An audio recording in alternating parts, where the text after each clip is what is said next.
Welcome back to the Blues Brothers podcast. In this podcast, I'm joined with Brendan Gillen. I had two paragraphs written out to introduce him, but I don't think I'm going to do it justice. So I'm going to pass over to Brendan to talk about his background, introduce himself before we dive into a bit of chat around 2024 performance, as well as some innovative approaches to customer acquisition. So thanks for joining me, Brendan. Thanks, Nathan. It's really fun to be here. And usually someone introduces me. So this is the first time I've had to introduce myself, and it feels a little bit braggy, but I'll just do it anyway because at least then it gives people context. So I've been in e-commerce for around 15 years, and I've worked in some of Australia's biggest brands, from Pacific Brands to Wesfarmers, 2XU Pet Stock. And my role's always been head of e-commerce.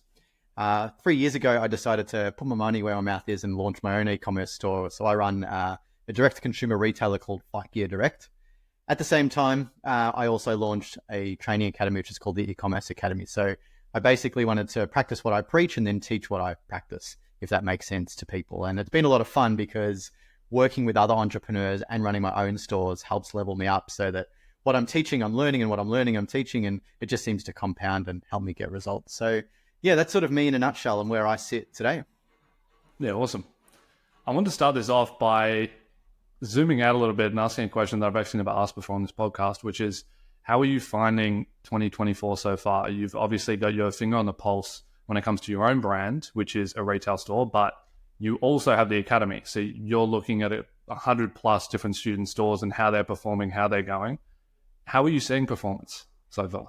Yeah, great question. If I look at my own businesses, we're seeing some record months, and we've seen some really big growth over the last few months, using different strategies in the way we do media buying and the way we do SEO and conversion rates. We are seeing some really, really strong growth. That being said, from a operational perspective, it's been a real challenge, from supply chain to, funding to, getting things done. So the actual operational side of the business has been really challenging, which can impact growth a little bit. Hopefully that sort of makes sense.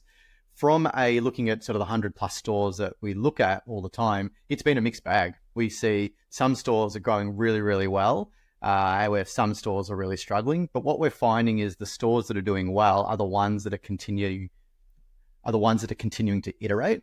So people that are using strategies from last year, which doesn't sound like that long ago, are finding it a lot harder to get cut through this year. So in particular, if they're using certain meta ad strategies that are last year's strategies and trying them now, they're not necessarily working. Same with Google, same with email strategies and things like that. So really the brands that are working well are the ones that are continually innovating.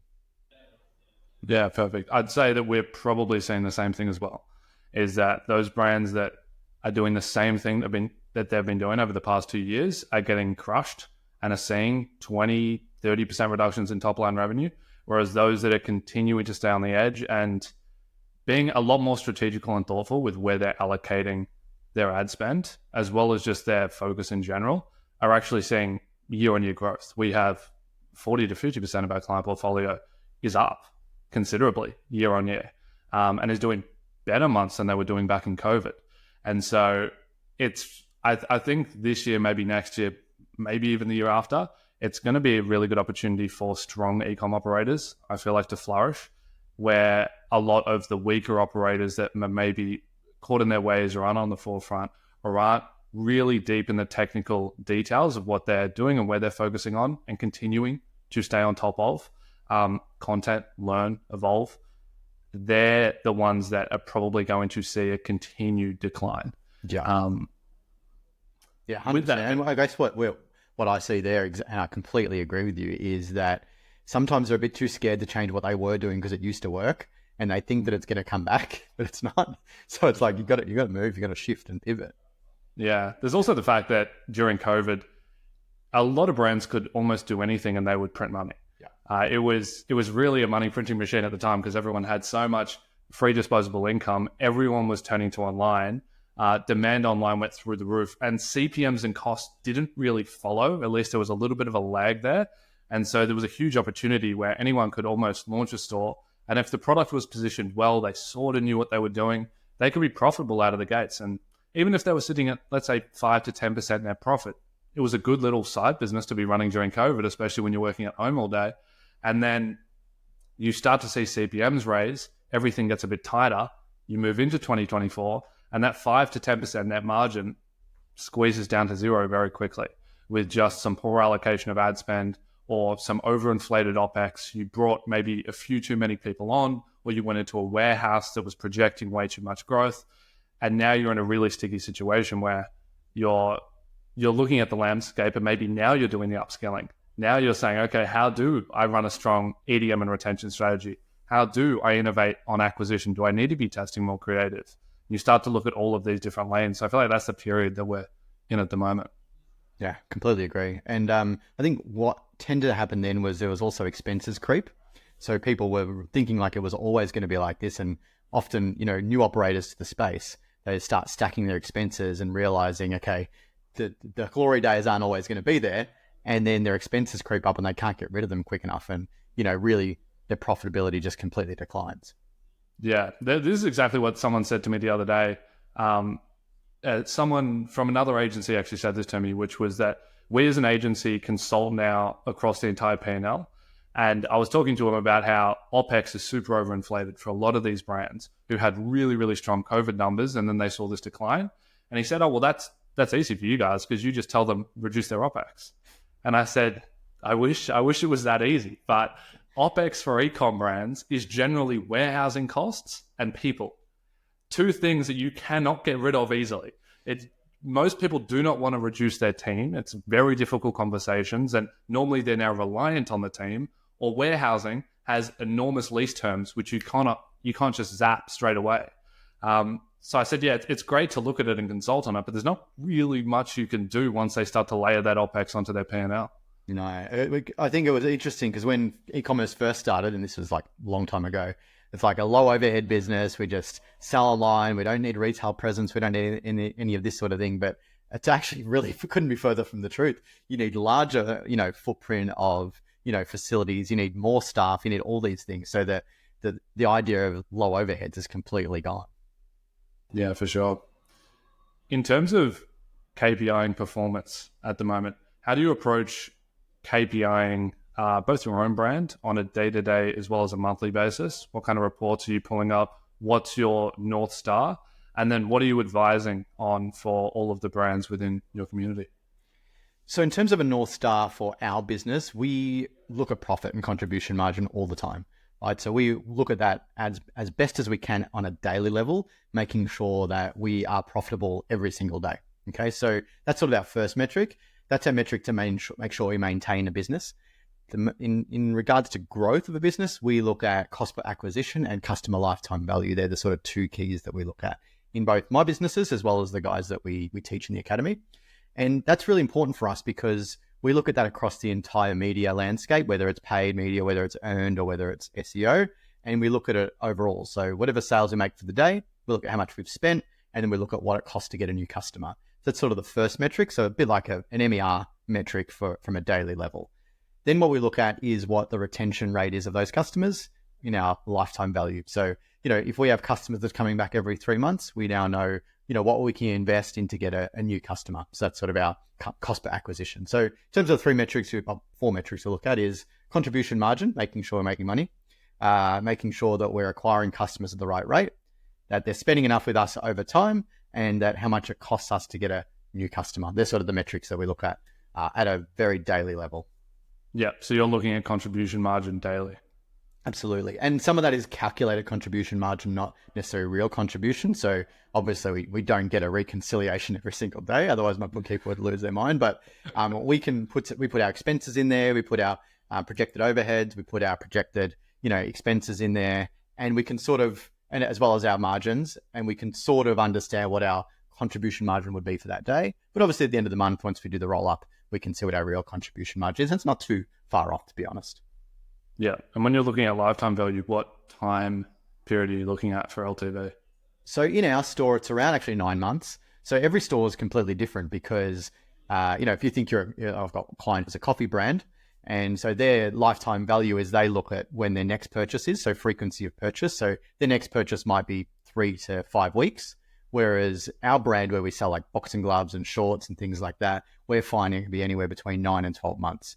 So we're looking at, okay, if we acquire a customer now, when is the next time they're going to shop with us and how much they're going to spend? So let's just say they spend $150 for us in the first purchase. Is their second purchase going to be $150? And when do we think that's going to be? Is it going to be 9 months? Is it going to be 12 months? Or what's the average? Because then we look at our lifetime value over that period of the second purchase. There might be a $300 customer over 9 to 12 months. So then we can work out how much to invest in that new customer. Hopefully does that make sense? Yeah, it makes total sense. Being that you run a retailer store, what are the challenges that you see with retailing in comparison to having your own product? The obvious is being the hit on gross margin. And maybe you have a play down the line where you're looking to introduce some high margin products that you manufacture yourself. What are the core challenges that you see there? And then how are you consulting on that to members of the group as well? Because I'm sure that some of them would be trying to go down the retailing route, and then others would be manufacturing their own products, and they're sort of playing two different games. Yeah, so I learned this when I was at Wesfarmers, which is they're a retailer of other people's goods as well as sort of their own goods as well. So we do have a combination of our own branded goods and their home brands that you might not even realize that they're our brands, but they just fit nicely within other big brands that we sell. So there's pros and cons of selling other people's brands. Means we don't need to necessarily do the awareness marketing so much on their brands because them as the brand owners do it for us. Obviously, we take a margin hit on that, but we don't need to do the above the line marketing, which might not have a greater return on ad spend. So that's sort of one pro and con. The other con really to selling other people's brand is not having control of the supply chain in depth. So we only get access to the stock that they create and we can't get them to make it quick enough for us as an example, which means we're limited to what we can sell based on what our supplier can give us. So that's sort of one element that holds us back. But in saying that, we don't need to do the heavy marketing and we just capture the demand for those products. We do mix it though with our own high margin products, and we use them typically as like add-ons and different upsells and things like that. So products that people might come in for the big brand. So someone might come in for an Adidas pair of boxing gloves, a well-known brand, good quality. We would then pair it up with one of our high margin accessories that go with it. So think about when you go into JB Hi-Fi and you go to buy an iPad or something, they can't give you a discount on the iPad because the margins don't allow it. But they can upsell you a case or a carry case that is high margin. That's probably their own brand that they give to you. So that's sort of the strategy that we play out when we sell other people's products. In terms of where we teach our community, sometimes, actually most of the people in our community sell their own products anyway. So there's only probably a small margin that sell other people's products. And so we would talk to them about what are some additional products that they can sell to get more value out of those. Yeah, there's probably, I'm going to take a stab in the dark here. I would say there's probably 1,000 to 2,000 supplement or health brands, startups that have tried to launch in Australia that probably do about $5,000 to $12,000 a month in revenue. And they've probably been doing that for 2 years because they all launched during COVID and they're trying to take them off the ground. And they're doing a pure D2C play. I've advised a few of those brands to start retailing because I think it's a way to, as you said, easily get new customer acquisition by leveraging brands that already exist within the market. You can go straight onto Google Shopping and take that traffic onto store. You can go straight to Facebook. And if you've ever run a Facebook campaign with, let's say, a Nike product in it, you'll know CPC's at 20 cents, 30 cents, because every single person on Facebook knows Nike. So when they see the product, they're always going to click. There's no learning process there. And Facebook knows exactly who to serve that ad to based on prior clicks on ads with Nike terms within them. So the targeting is already dialed in there for you. The customers are already there for you. You just sort of have to go and capture them. Do you agree with that recommendation that I've given a few of those brands? Absolutely, because you don't need to do the consideration phase. You don't need to do high top of funnel type strategies. I completely agree. If you're running your own supplement brand, which might be Brendan's bulking supplements or something like that, no one knows who that brand is. But if I put it next to a Masahi, I'm not sure of my supplement brands, like not in my space, but or an Onnit or whatever it is, you get the traffic from them, but you try and sell them into your brand, or at least bundle it with your brand or something like that, because their brand instantly gives your retail site authority. And you do see this with large retailers as well. They'll often put their big brand name in the window to attract people in, but then they'll try and sell them the other product. Yeah. I'm glad you agree with me on that, because I've got a few businesses to completely pivot their model to more market-based retailers rather than pushing that individual product, because it's really, really hard to cut through, particularly in that niche where a lot of players in that space are playing the LTV repeat purchase game, which is actually what the last podcast that we put out was about, which is how you really should be first purchase profitable. Any brand that's trying to play the game of repeat purchasing and being profitable on second or third purchase, I'm under the belief that you have to be an incredibly sophisticated e-com operator to be playing that game. There's a lot of opportunity in that game because you have to be incredibly sophisticated. And so if you can crack it, you can do well there. But being profitable on first purchase, particularly if you're self-liquidating the whole business, so you don't have any else funding from elsewhere, that's what you should be building the whole unit economics of the brand around. And if you're trying to sell a $40 supplement with a $20 margin there because you haven't reached economies of scale, so you don't have great COGS and cost of delivery there, it becomes a really, really difficult model to plan. I'm not sure about how many brands you see sitting at $10 CPAs or $15 CPAs, but it's generally pretty difficult, particularly in a really, really competitive niche like health supplements. Yeah. Yeah. And I would say for those brands that do have those low margins and don't have the economies of scale is, how can we increase the average order value and not just sell the one unit, right? How do we sell bulk purchases of it? How do we put the 100% markup product add-on? So a great example of one of our products that we sell is we'll have a pair of boxing gloves that we sell, which is not great margin because it's someone else's product. Okay. But we will cross-sell them with a pair of boxing wraps. And I don't know if you're into boxing, but they're the things you wrap your hands in so that when you punch, you don't hurt your knuckles, right? Now, our brand ones, we obviously get a great margin on them. Okay. Which means we can let's just say they're $20. That means we would make an $18 margin right on that product as an example, which means we just make $18 gross profit instantly, right? On top of the product that I had, which then makes this transaction not just a 40% margin product in terms of the overall transaction. We start getting into 50s and 60% margins just by having this small add-on on the side. So sometimes we go all in and we say, I'm going to recreate this brand new product, but sometimes it's actually the little add-ons that get you more margin for slower value. We call it the would you like fries with that method. So the idea is, fries have a great margin on it when you go buy a burger, but they charge you $5 or $6 for a thing of fries, but it will cost them 20 cents to make them. That's where their margin is. They might not make margin on the burger, but they make it on the fries. Yeah.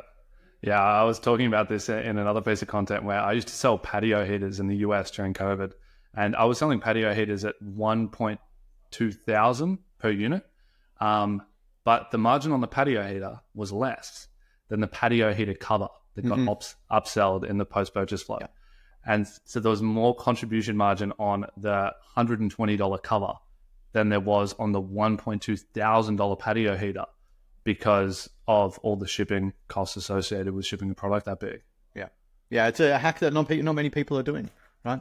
So it's such a simple add-on that you can do. Yeah.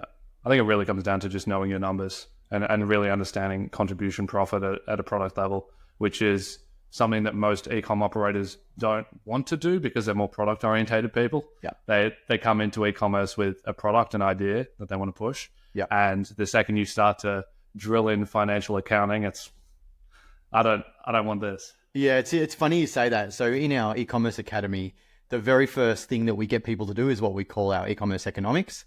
And we start building out a scorecard on how economically viable your product is so that we can understand how to run ads and, how to do all the other things that you need to do. And that's an eye opener for a lot of people because they go, oh, really? I can't operate on a 40% gross margin?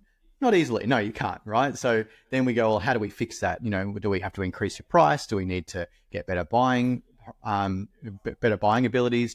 What is it that we can do to increase that gross margin so that we don't have to be scrimping and saving underneath and can't afford ads and can't do all those sorts of things? Because if you don't know that, you can't actually do anything else. You can't buy ads. You can't, invest in stock. You don't have good cash flow. You don't have anything if you don't know your numbers correctly. So I'm really glad that that's exactly what, you're talking to your clients about. Yeah. How do you approach pricing? Because I see across the board that most people don't price correctly at all. They just keystone price, which is they take their cost of goods that's on their MOQ order from a supplier and they go, let's times that by 2. And then that's the price on the website. And then there's no associated variable cost layered in. There's no really even looking at competitors and saying what price elasticity there is, because a lot of the time you could mark up a lot more than you think. Yeah. and it gives you a lot more room to go and acquire a new customer. Yeah, I'm not a pricing specialist, but I do know that you shouldn't work bottom up. You got to work top down. And what I mean by that is yes, you have to look at your competitor set, right? So look at whatever product you're selling in market and what are your competitors selling it for. That's sort of your baseline that you need to work on. And then you say to yourself, okay, if I need to charge more than them, what additional value am I bringing and how can I actually charge more than them? Right? So look at how much you should be able to sell this product for. So let's just say your competitor sells for $100 and you want to sell yours for 110, but it's exactly the same product. You then need to be able to say, well, how can I prove that mine's $10 worth more in value? Okay. So that's something we need to work at is what's the differentiator. If we can't do that, then we need to look at how our margin plays into it. And do we have enough margin in it? Do we need to, decrease our cost of goods? What is it that we need to do there? Or how else are we going to get a second purchase or a third purchase from them? But from a pricing perspective, competitor set is super, super important because if someone sees a new brand come into market, the first thing they're going to do is say, well, I'm going to buy it from this other person. And if price is your only differentiator, they're going to choose the incumbent that they know more about. Okay. Then you have to do a harder job of selling them. So if it is the same price, then we've got to look at how do we value add. And really, when I think about value, we can charge twice the amount of the competitor. We just need to show that the value is worth that amount. So if it is better quality, lasts longer, lighter, heavier, stronger, what is it that we can prove, uses the different technology? We just need to be able to prove that it is. And if you think about, I'll use Apple as another example again, look at an Apple iPad versus a Google tablet, like an Android tablet. Android tablet is probably far superior in terms of the technology, but Apple is far superior in terms of the ecosystem. Okay, so people will buy in because they want to be part of the Apple ecosystem, not necessarily because of the technology. So that's how they can fetch a far greater price. So you just got to think about the value exchange of what is your product, what is the problem you're solving, or what is the thing you're going to give to the person, and how much are they willing to pay for that, irrespective of what your cost price is. The cost price comes into play if your margin isn't great enough. So I'll often see exactly what you said. I'll just charge twice the amount I paid for it, right? But then what happens when your costs go up, right? Do you then increase your price, but your competitor's cost didn't go up? What happens when your OPEX goes up? So we need to work at the price we want to sell it for, and then work our way down to make sure we have the right costs in play. Yeah, I think that's a great framework to walk yourself through. And I have to admit, over the last few years, I've had huge naivety when it comes to branding, because as a direct performance marketer, and my background being in starting online stores and just being in the numbers and being very accounting driven, I always thought branding. Like, well, why do branding agencies exist? Why do people do branding? What is this all about? It looks very up in the air. You can't measure it. What does it do? But ultimately, like what I've realized over the past 6 to 12 months is that branding enables you to have stronger pricing power, which doubles your margins. Because eventually, if you can squeeze your prices up by 25 to 30%, that drops straight to bottom line because there's no incremental cost there by building branding into your image of the products that you're selling. So yeah, I have to admit that I've always hated branding and I've always pushed back on it anytime a client said we should invest in it, but I've changed my stance there strongly. Yeah, look, I think you and me are kindred spirits in that because I'm a performance marketer at heart as well. I've always loved the numbers, and that's why I love e-commerce, is because you pull this one lever, put money in there, and money comes out the other end, right? And brand is one of those ones. There's always been this holy grail of like, we need it, but I can't measure it. So I just never, I was the same as you, I always ignored it. And one of my old GMs said to me, he goes, branding doesn't pay the wages. And I'm like, well, okay, maybe it does, maybe it doesn't. But this is when I worked for big brands. So clearly branding had something to do with it. But I'm probably the same as you. Over the last 6 months, branding has played a part. The challenge is how do you quantify the investment in branding, right? There's definitely an element there, but it has to be done well and it has to be done with intention, so that if you're branding, it's to be able to position you in a certain market to attract a certain audience. I think if you just go, oh, I've got a great logo and a great color palette and a great style guide, that's not branding. Branding is being able to identify your brand and the audience that it exists in and the avatar you're trying to acquire, because then you can put the price in place. You can be a cheap price fighter brand, or you can be a luxury brand. And the way you develop your brand, you have to have that intention in mind, so that you know that your messaging, your pricing, your product, your quality, your copywriting all has to align with the avatar and the brand that you're trying to encapsulate. Yeah, I saw Alex Hormozy say that branding is making associations, and that the only way to truly measure brand is to measure pricing power over a 5-year time horizon. Mm-hmm. And so you cannot measure it for 5 years, and then it's determined on how much could you increase your prices over that 5-year period on new product launches. Yeah, I love that.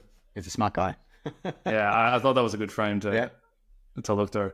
I have a I don't know, call it a philosophy, which is that the growth limiter on every small to medium-sized business is usually the founder's technical ability. And whether that's the technical ability to hire the right people, whether that's the technical ability to know how to allocate capital efficiently throughout the business, what do you think the core skill set is that limits most small to medium-sized D2C e-com brands? I think it's the way that they measure success for each part of the business. And what I mean by that is there's different roles within the business. And sometimes we just go, well, we just need to get more sales. Okay. But every role within the business has a specific outcome that leads towards those sales. So if I think about someone who's in the warehouse, right, their KPI or their role should be, how do I get orders out the door faster so we get good customer satisfaction? So I get good customer satisfaction, I get repeat purchases. If we get repeat purchases, we get an increase in sales, right? So then we think about the digital marketer. The digital marketer is the person that has to get sales in the door for a low return on ad spend. So as a manager, we need to look at what the ROI or the cost per acquisition is going to be for that role. So they have a specific objective. And then customer service might be satisfaction score and, reduce return rates and, conversion rates or something like that. So I think the biggest thing holding back small e-commerce store owners is not understanding the outcomes of each individual role in the business and measuring each of those roles individually so that we can tweak them. Now, that can be a 2 or 3 person team. We can still do that. Everyone's overarching objective is sales, but how does their specific role relate to the outcome of sales in their business? And that's what I find is the biggest challenge that people have, because we're all a bit generalist in our roles when we run small teams, but we need to go, okay, who's the owner of retention? Who's the owner of dispatch? Who's the owner of returns? And giving those sort of outcomes to, a key person in the business, or at least measuring those outcomes if you're a solopreneur to make sure that, okay, I do this thing happens. Did it happen the way I wanted it to? If it didn't, how do we fix it? So being really specific in what your outcomes of your activity are. I think that was a really, really good answer. I don't think I could have prepped that even if I tried. Look, it's interesting that you bring that up. So this is, again, I think the value of where I've been in e-commerce is I worked for massive companies that had this was tied all the way in, because you had performance bonuses, you had, budgets, you had all these things. Was really analytical. So the way I've thought about it is, how do you simplify this to be in a small business to get the power of a big business? And, simplifying outcomes based on activities is basically all we need to do. Yeah. Yeah, it makes a lot of sense. On the paid media side there would be an open discussion around attribution, right? Which is how focused should a business owner be on trying to figure out, is Facebook driving conversions? Is it Google? Is it Klaviyo? Because I know Klaviyo is claiming about 50% of it. Where should I be looking? Because I think it's a really valid question for small to medium businesses to be asking, because at the end of the day, you can really simplify business down to allocate capital as efficiently as possible. And so if you know where to put free cash flow, you should be able to theoretically grow the business faster. Attribution is one of those words that you and I could chat for hours and we never come to an outcome with what it is, right? And I'm sure you know that. Like when you said that, I'm like, okay, this podcast is going to go for ages now. As soon as you mentioned attribution. To be honest, our visibility on real attribution is continuing to decrease everywhere, right? With privacy policies getting introduced, cookieless browsers being released, iOS and all the stuff that's getting in there. So attribution is harder and harder to prove, right? So it's not a matter of where we allocate our spend. It's just that it's harder and harder to prove. Yes, we have triple whales and North Beams and all these other tools that supposedly measure it. The way I look at it is we basically look at an overall KPI now, which is cost per acquisition, customer lifetime value is sort of a metric, and our CAC for LTV. So that's our basic attribution.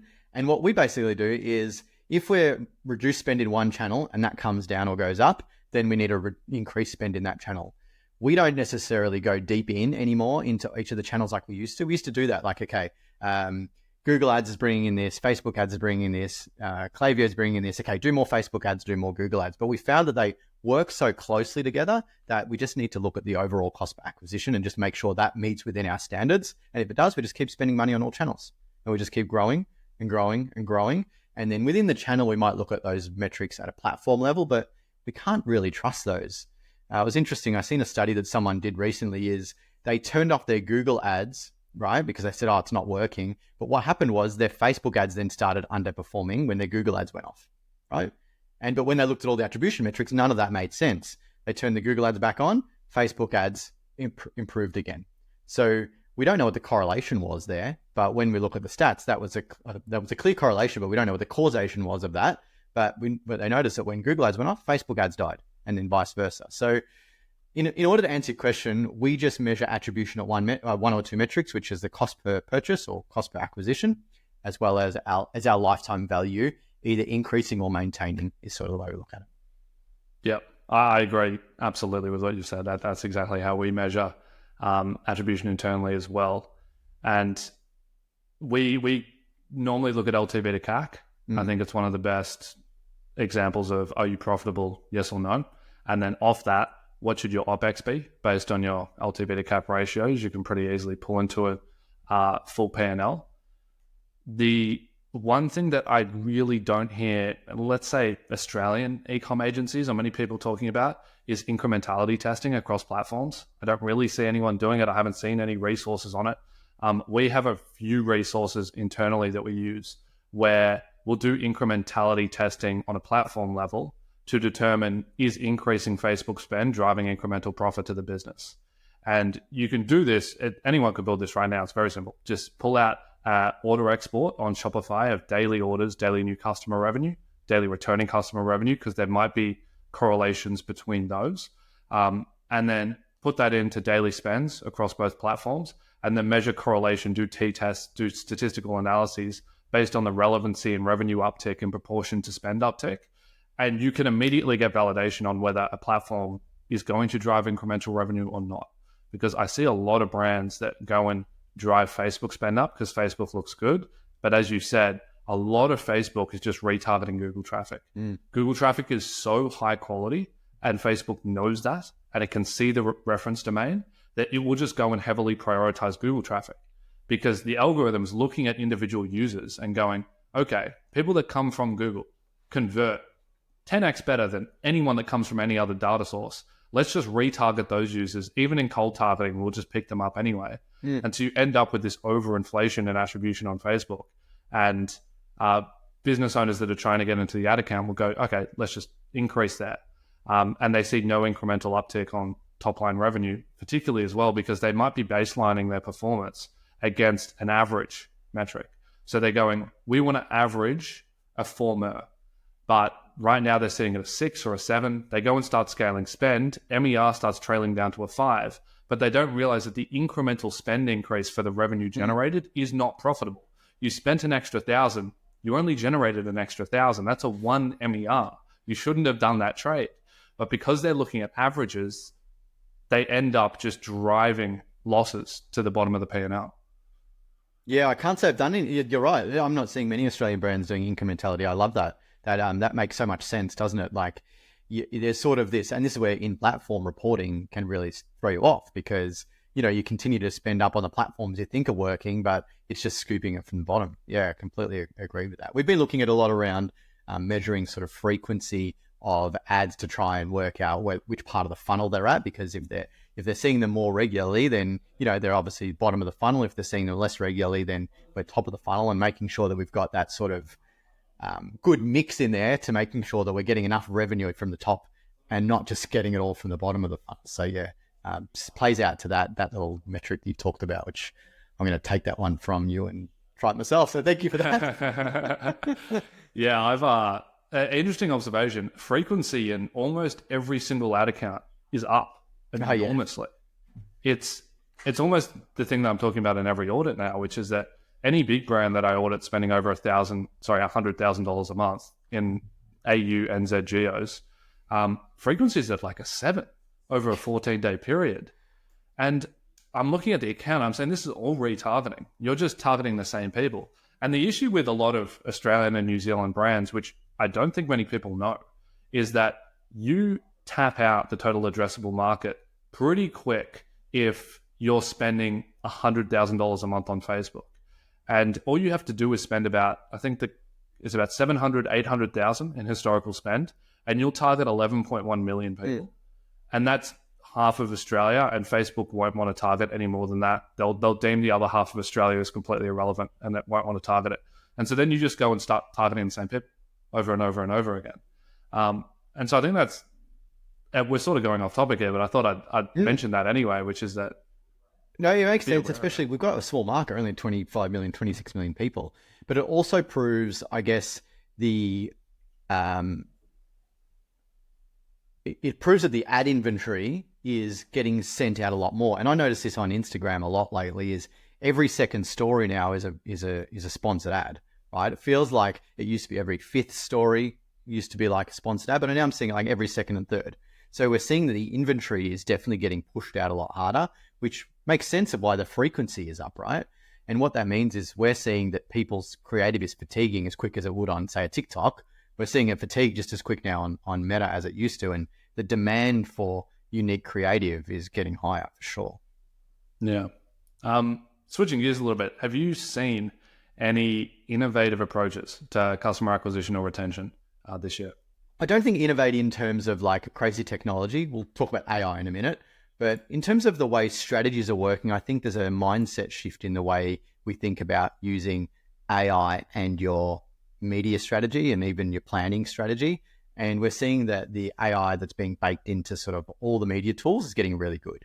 So if we think about Google Performance Max and Meta Advantage Plus, by utilizing those instead of the old sort of bidding platforms, we're seeing a lot better results and letting the machine and the AI do its job for us, as long as we feed it the human element, which is the creative and understanding what's buying and looking at the metrics on what's working, but then just feeding it more of the things at once, right? So in terms of innovative, it's just basically leveraging the tools that are at our disposal and not fighting against them. And the brands that do leverage those tools well are getting the best results by far. In terms of innovative, this wouldn't be a podcast in 2024 if we didn't talk about ChatGPT and OpenAI, but we're definitely seeing that people leveraging that for planning and being a marketing assistant and thinking about strategies and rolling out, better content and better email strategies has been that they're getting to market faster and they're being more relevant and more personal.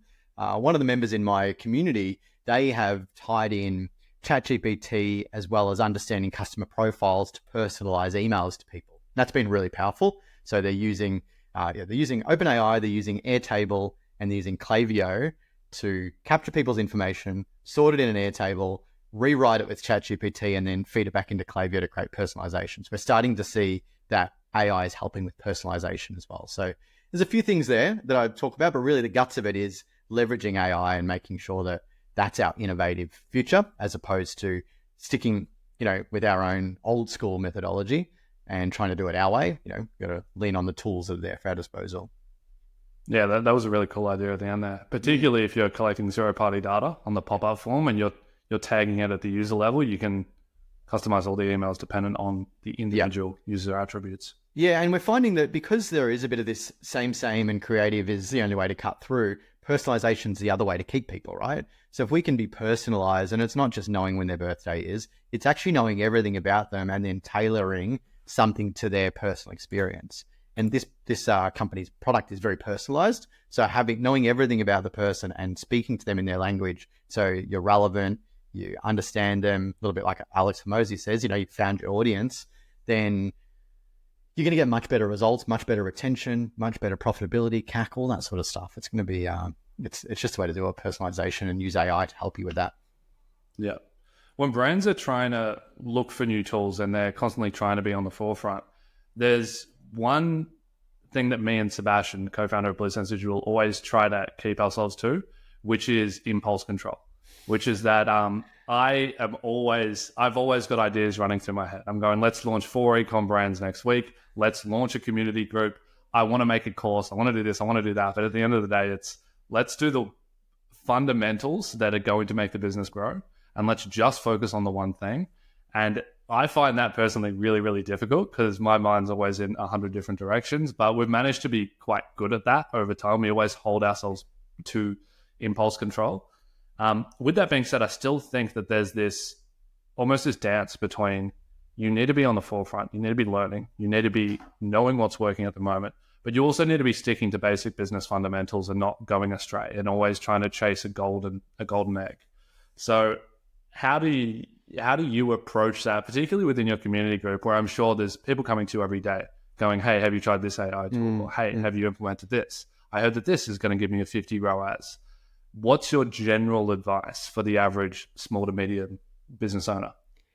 Yeah, my mentor tells me that focus is a superpower, right? And as an entrepreneur, we don't have that skill set. It's one of those things that you don't have it, we just don't, right? Focus is really hard for us. And because opportunities are endless, and we see that in e-commerce, that, we can do anything we want, right? We can go sell a supplement brand tomorrow. We can start a boxing company. We can do all the things, start a community, do all the things that we do. And if I think back to what I said was holding back small e-commerce brands, and that is being objective and outcome focused, that's how I tend to litmus test any new tool that comes in. Okay, so if I've set a goal for my companies, then I'll say, okay, these are my KPIs. If this new tool falls in front of me, how is this tool going to help me hit that KPI quicker?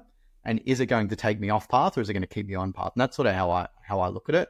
I'll never say no to looking at a tool, but then I'll assess it to be like, okay, is this going to help me get where I need to get to? Because sometimes there is a tool that comes along that goes, hey, that's really cool.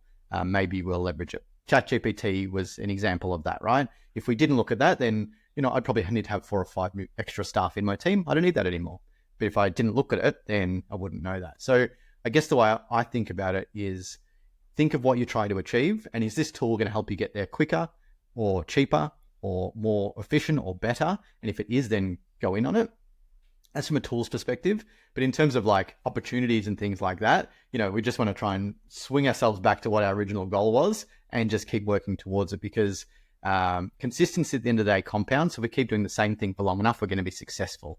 But if we keep jumping and changing, so let's just say you're a marathon runner, you're running a marathon, you get 20 kilometers down the road and you decide, oh, well, now I'm going to be a trail runner. I'm going to run up the trails. And then, oh, now I'm going to now do triathlons. And you never really get good at anything. But if you stick to the one thing, but just along the way, try and enhance that one thing with better tools, then you're going to get a better outcome.